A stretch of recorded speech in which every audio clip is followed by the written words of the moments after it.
Awesome. So I'm going to go through somewhat of a history of bike polo as a sport, but what we have here is a sport where people on bikes hit a ball into a goal with a mallet.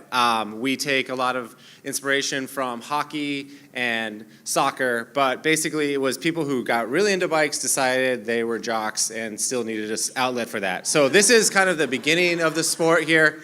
What you see is us playing on grass. You see us using pool cues connected to wooden fence posts as that. What happens through the next couple of years is a large kind of transformation of the game. We start to communicate with other people in other cities. We start to see that the sport is developing, and you might see some of the differences in the bikes here. We're starting to make more differences and changes, and the sport itself is developing. We move to the hard court because it's easier. We can play all year around. We have people in Milwaukee and Chicago who we're communicating with. We're going to see people in New York, and then suddenly here in Madison, we find this amazing court that is year-round because it's on a water tower, and we can play January 1st and throw tournaments. So this is super exciting for us. So at that point, you know, the sport has a lot of different evolutions of it, but what we're seeing here is a change and a shift where you see we're playing with small ball, and we decide that we're going to be part of what the East Coast and the West Coast are doing. The Midwest is no longer going to be secluded from that.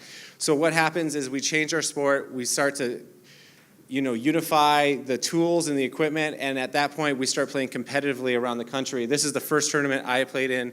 We got second place. It was awesome. We drove through the night to get there. At that point, the sport decided to do an international tournament. This is the best photo I've ever taken of the World Championships in Toronto in 2009. This is my nephew Silas sporting a mask that one of the teams wore during that.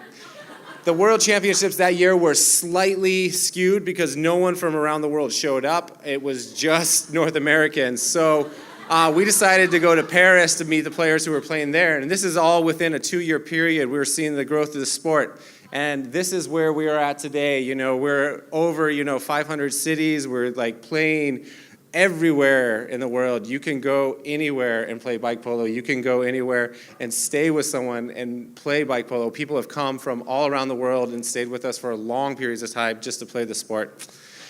At the same time, we decided the tournament was thrown in Philadelphia again to be the World Championships, and it was horribly run. People came from Geneva, Switzerland, London, all these other problems. So I decided to throw the North American Championships in Madison to show how to run a professionally run tournament. We got Trek behind it. You might see some differences here. We got real goals. We have Trek sponsoring. We have high boards. The sport is developing. It's becoming more interesting. At that tournament, we organized the North American Hardcourt body that I was a part of. We decided to come up with rules. We decided to come up with some organizational sponsorship, at which point led to very much a huge growth in the sport. And so people started to see organized teams with large sponsors who are able to do this almost full time, but not quite make a living at it.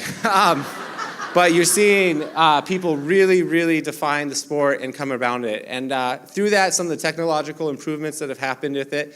This is how we used to run tournaments, or double eliminations with a phone and a piece of paper, at which point someone developed an online system of which we could watch all the tournaments around the country. So I check in every weekend to see where people are doing. And, I think there was tournaments in Thailand and Geneva and South America this weekend. I was watching all of them, at which point this system was developed just for bike polo, around bike polo. Equipment has been developed exclusively for the sport. You're seeing bikes that are developed, like 4 or 5 two-market bikes. You're having mallets as well as pieces connected. And if you want to fly without paying for a bike, that's how you do it right there. We have got that down. We also now are broadcasting the sport via bikepolo.tv, and we have an announcing team that goes around the world and announces the sport through and through. We control every aspect of the sport. We control who's running it. This is the first court that was ever built specifically for bike polo in Vancouver, and it was done there.